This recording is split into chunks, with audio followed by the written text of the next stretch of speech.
Good morning and welcome back to the Daily Brief, your number one choice for expat news and updates.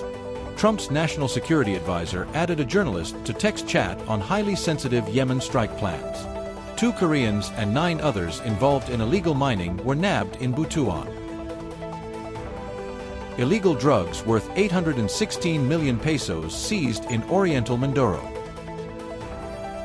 Here's a look at today's local exchange rates for the Philippines, Thailand, Singapore and Vietnam, followed by today's weather report.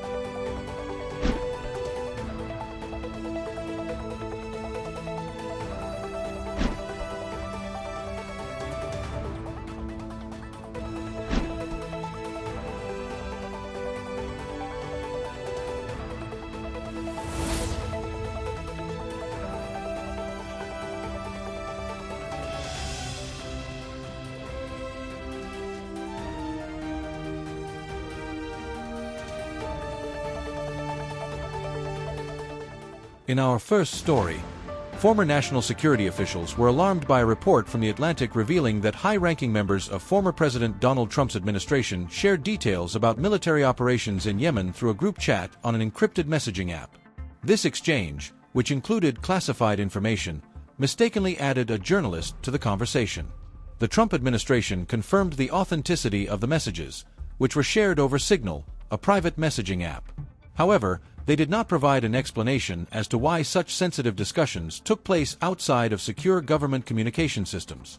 According to The Atlantic, National Security Advisor Mike Waltz initiated the chat, including Vice President J.D. Vance, Defense Secretary Pete Hegseth, and Secretary of State Marco Rubio, to discuss U.S. military strikes targeting Houthi militants in Yemen. In an apparent accident, Atlantic Editor-in-Chief Jeffrey Goldberg was added to the conversation.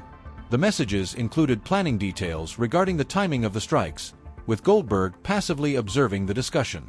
After the strikes were executed, officials exchanged congratulatory messages before Goldberg quietly left the chat. A former intelligence official expressed deep concern over the incident, calling it a severe breach of security protocols. Other former officials confirmed that no similar instance of using Signal for classified military discussions had occurred under the Biden administration. While Signal is widely regarded as a secure communication tool due to its encryption and open-source nature, experts emphasize that it should not be used for transmitting classified or sensitive military data. Foreign intelligence agencies, including Russian-linked groups, have attempted to compromise Signal accounts, further underscoring the risks associated with its use for government communications. This incident also raises potential legal implications, including violations of federal laws such as the Espionage Act, which prohibits the mishandling of national defense information. However, since the officials involved have classification authority, an internal investigation is unlikely unless initiated by the Department of Defense. Pentagon regulations strictly prohibit using messaging apps like Signal for handling classified information. If lower-ranking officials had committed a similar error, they could face significant consequences, including the loss of security clearances. Former CIA Director Leon Panetta criticized the lapse, warning that a different journalist or an adversary could have used the information to alert the Houthis, putting U.S. personnel at risk. He called for accountability and urged the administration to address the breach. Reports indicate that operational details of the Yemen strikes, including target locations, weapon deployment, and intelligence-related communications, were shared in the chat. A former defense official explained that this information had to be manually transferred from a secure system to an unclassified platform, a direct violation of security protocols. The National Security Council issued a statement defending the administration's handling of the situation, emphasizing that the operation's success demonstrated no security threats had resulted from the breach. Vice President Vance initially expressed concerns about the timing of the strikes but ultimately deferred to the administration's consensus. On Capitol Hill, Democratic lawmakers reacted with outrage. Representative Jim Himes, a leading Democrat on the House Intelligence Committee, condemned the use of an unsecured platform for sensitive discussions and signaled his intent to press intelligence officials for answers during a scheduled hearing. The situation also carries political irony, as some officials involved had previously criticized the use of private communications for official business.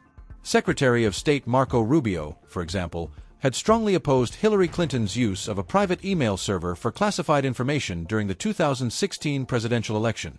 This breach has sparked serious concerns about operational security and the handling of classified information at the highest levels of government. In our next story, the Criminal Investigation and Detection Group, CIDG, announced the arrest of 2 Korean nationals and 9 Filipinos involved in illegal mining operations in Butuan City. CIDG Director Major General Nicholas Torre stated that CIDG Caraga operatives, in coordination with the Mines and Geosciences Bureau, MGB, and the Department of Environment and Natural Resources, DENR, Region 13, apprehended the individuals on March 21 in Barangay San Vicente.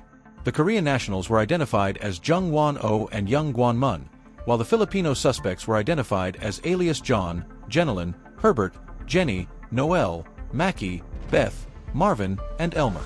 Authorities caught the suspects in the act of transporting 500 sacks of suspected copper or minerals, valued at PHP 700,000, using a Hyundai trailer truck and a Kia Bongo vehicle. However, they failed to present the required mining permits and related documents from the MGB and DENR. The individuals will face charges under Republic Act No. 7942, also known as the Philippine Mining Act of 1995.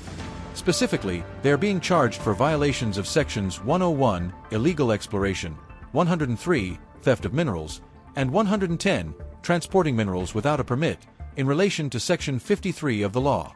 Torre emphasized that all mineral resources within the Philippines territory and exclusive economic zone are state-owned. He reiterated that the government supports responsible exploration, development, and conservation of these resources in collaboration with the private sector, ensuring environmental protection and community welfare. He assured the public that the CIDG remains committed to apprehending violators, whether local or foreign, and enforcing the law without exception. Torre also encouraged citizens to report any illegal activities related to mining and environmental violations. In our last story, law enforcement officials arrested a high-value suspect at the Calapan City port in Oriental Mindoro on Friday, seizing approximately 120 kilograms of suspected shabu with an estimated street value of 816 million pesos. Police Regional Office, Pro. 4B, Mimaropa, Chief Brig Roger Quesada identified the suspect as alias Christopher, a 43-year-old resident of Barangay Polo Maestrabita. The arrest took place around 8 a.m. following a K-9 inspection at the port. Authorities discovered the illegal substances in 120 sealed packages hidden inside 2 pieces of luggage and 5 travel bags. Additionally, a white Toyota Camry, an Android phone, and a ferry ticket were confiscated during the operation.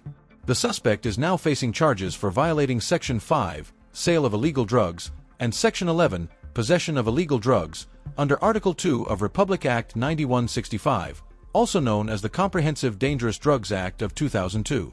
Quesada praised the collaborative efforts of Pro. 4B and the Philippine Drug Enforcement Agency, PDEA, 4B, highlighting this operation as a significant achievement in their anti-drug campaign. This successful operation demonstrates the effectiveness of our intensified interagency collaboration, Quesada stated. Meanwhile, PDEA Director General, Undersecretary Isagani Neres, reported the arrest of a Chinese national, identified only as alias Lee, during a buy-bust operation in Bacoor City, Cavite, at 6 a.m. on the same day. Authorities seized 32 kilograms of suspected shabu, valued at approximately 217 million pesos, along with 4 sachets of ecstasy worth 42,000 pesos. The arrested Chinese national had been under close surveillance as part of Calapan, mafioso.